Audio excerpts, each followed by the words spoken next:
The rise of the PlayStation was one of those legendary upsets in gaming. I mean, how often does a newcomer to the console business, who has no prior experience in game development or system development, overthrow the leading consoles and break sale records? I mean, Nintendo, Sega, Atari, they all had previous experiences in game and game hardware development. Sony just didn't.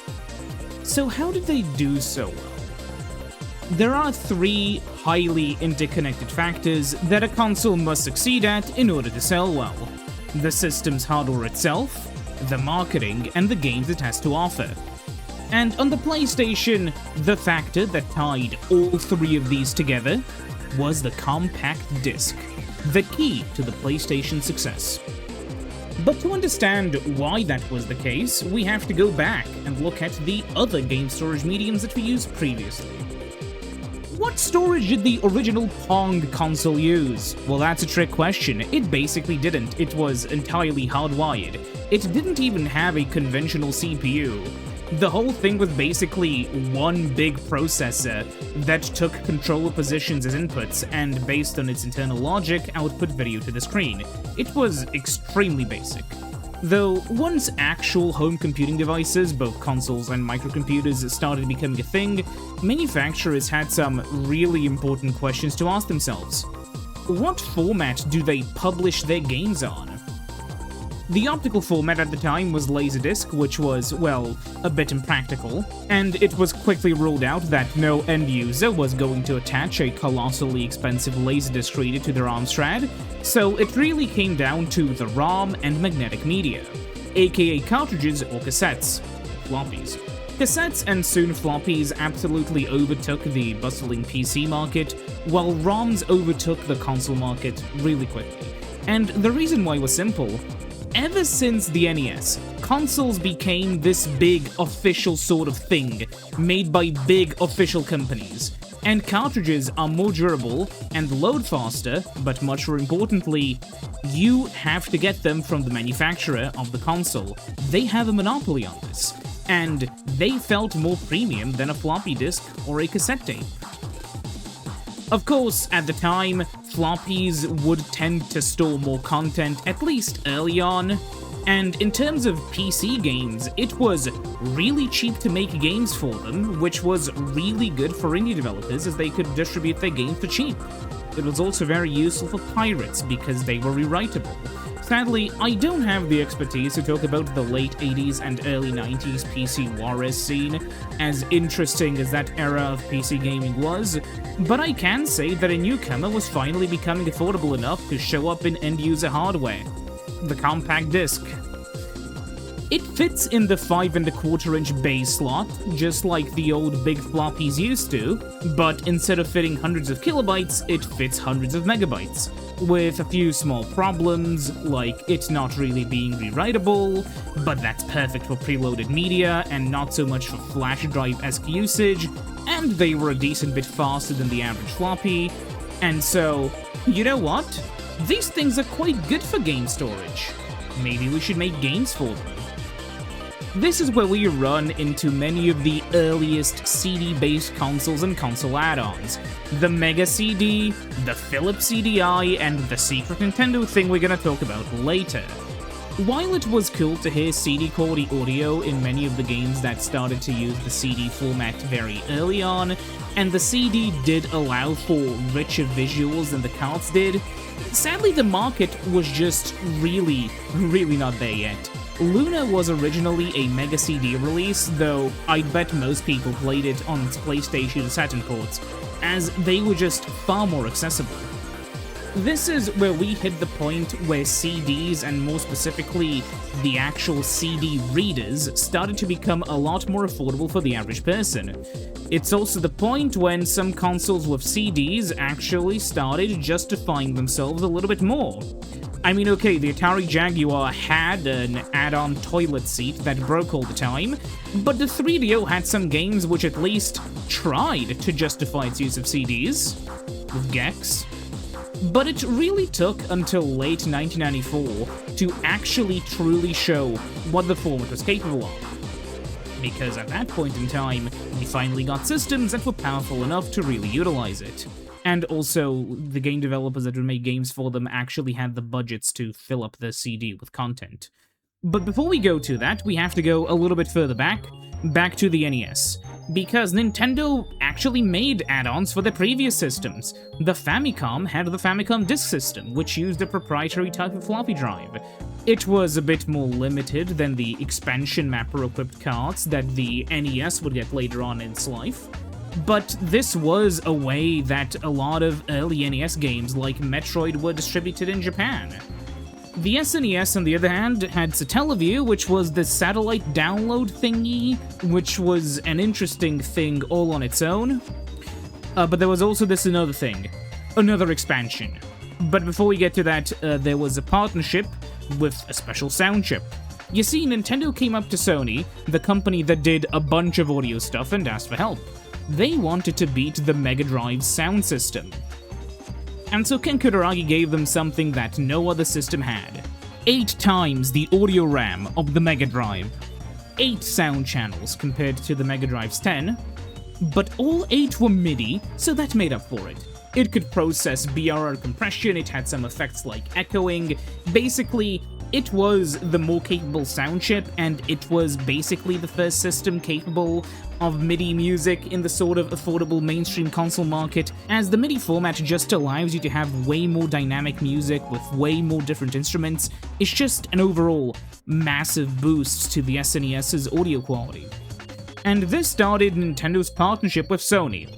And then it ended, because the Nintendo PlayStation was this potential CD-capable SNES. But then, for whatever reason, Nintendo decided to partner with Philips. We got some terrible but really funny Zelda games out of it, and Ken Kutaragi was mad. Really mad. Still mad, in fact, that they approached Sega with the idea of working on a new console. But then Sega said no, with Kalinske famously saying that Sony didn't know how to make consoles or games, so why would anybody work with them? Well, they did regret their decisions very quickly. But more importantly than the Sega stuff, what did the CD actually have to do with any of this? Well, let's take a look at the format's benefits compared to all the other things in the market. Well, it's big, it's cheap, and it's fast enough. The cartridge is a small, expensive, but really fast format. Now look at this again, but as a developer. Would you rather have somewhat longer load times, but a far cheaper to make game with lots of room for activities, or would you have shorter loading times with the caveat of having to fight tooth and nail to squeeze your game onto a tiny ROM size? Oh, and also, you get less money back per game sold because the ROM is expensive. Well, most developers picked the CD for a reason, you know. Think about it from the player's perspective too. How many levels does Crash Bandicoot have? More than Mario 64, definitely.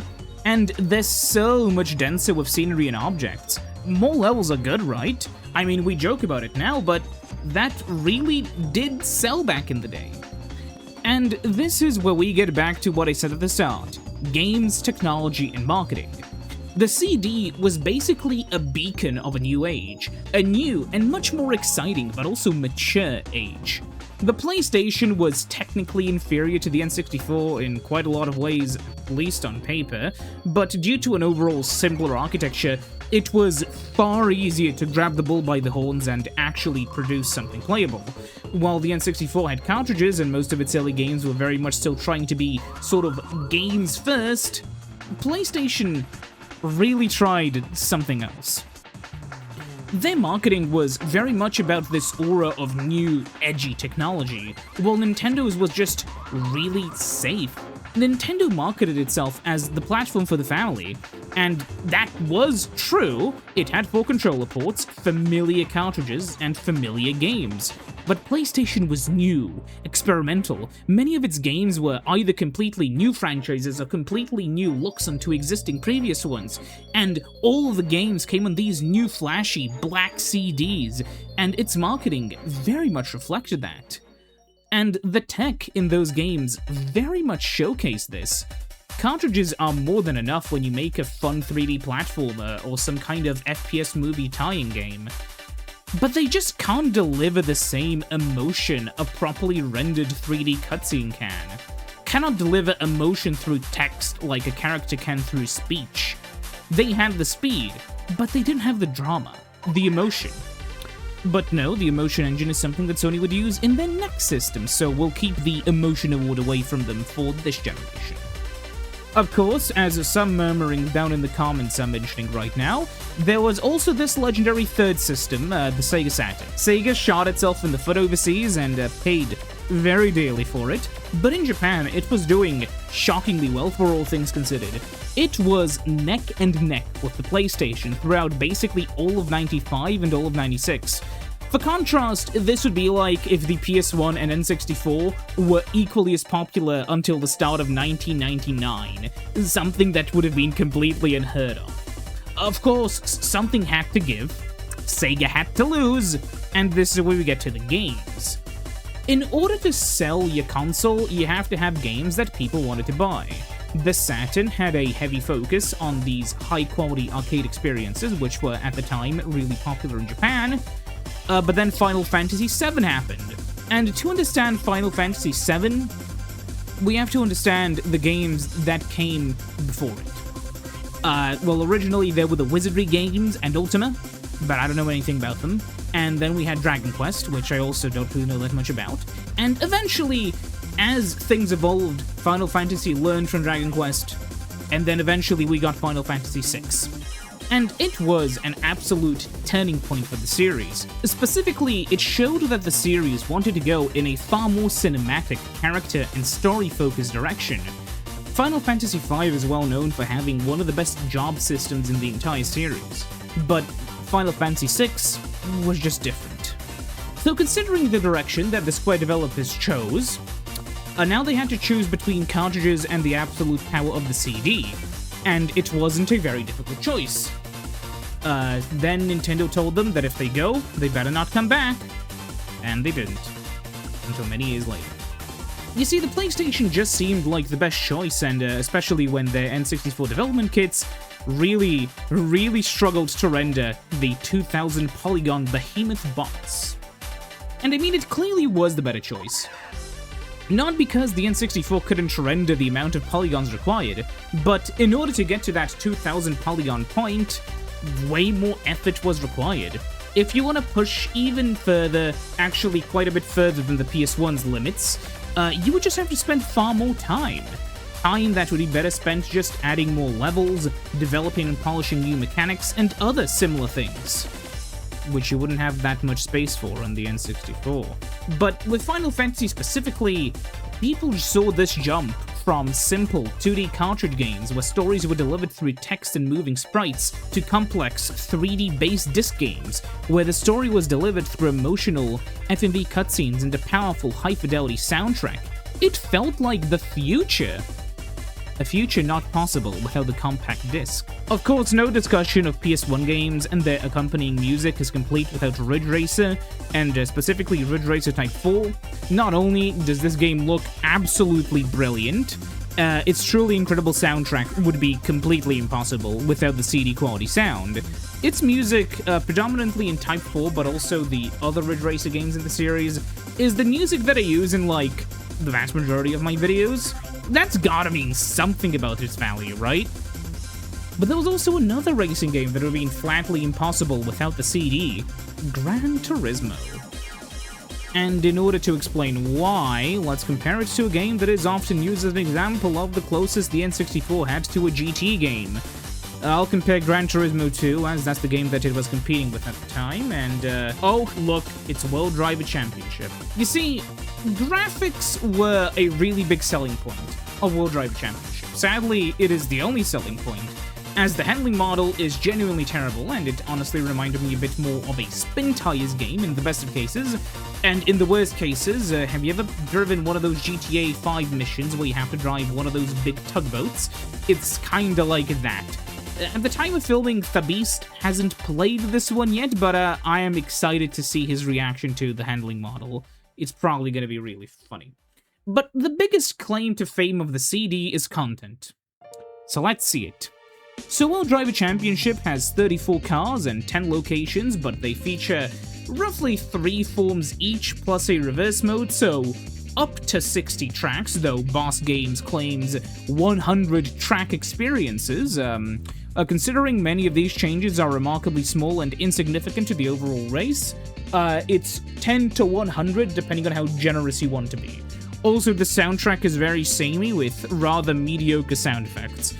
GT2 has a little under 650 cars. Of course, not all of these are exactly different, like there are multiple R33s, NSXs, and Supras, with the only real difference being like the year, the branding, and maybe the different spoiler type. But then World Driver Championship also repeats its cars to get to that 34 number, so I don't think the GT2 cars repeating is that big of a deal.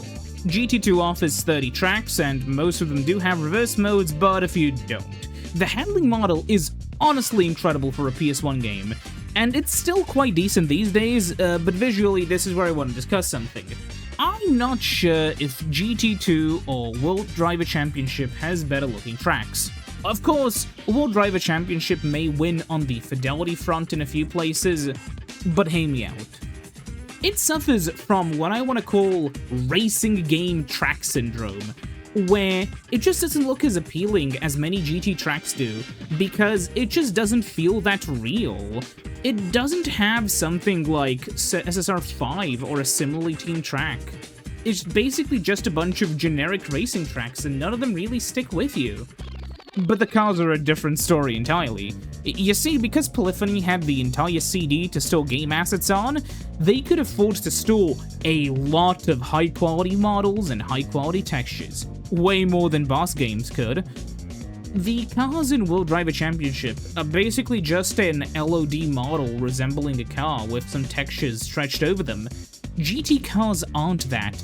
The lights are realistically modeled, the side skirts are actually real, so are the ridges on the wide-body kit, the canards on the front, and they look great!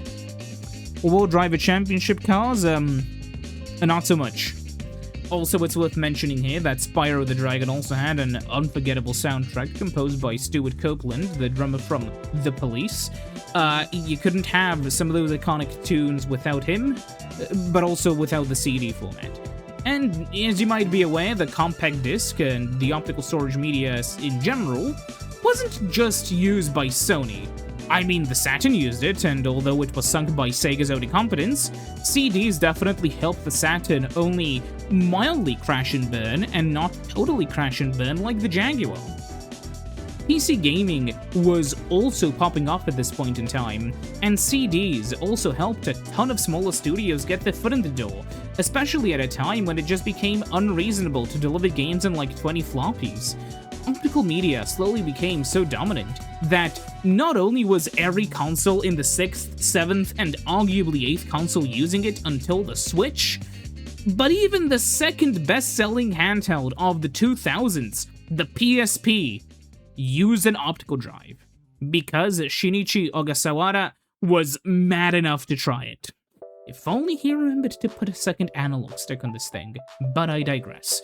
But you know, the fact the PS2 could do out-of-the-box DVD play, that was a huge bonus. I mean, the Xbox could do that as well, but only if you bought the extra remote, and that's just less convenient. Funnily enough, the PS3 was actually one of the most affordable Blu-ray drives during the time of its release, and alright, this is where the story begins to end, because something happened. Streaming and digital downloads. The only reason optical media really died out in almost every sector, except the PS5, was due to digital downloads just being more convenient and portable devices just really not being best choices for optical media, with the PSP just being an exception, for some reason, although I would have loved to see a blue UMD-powered PS Vita.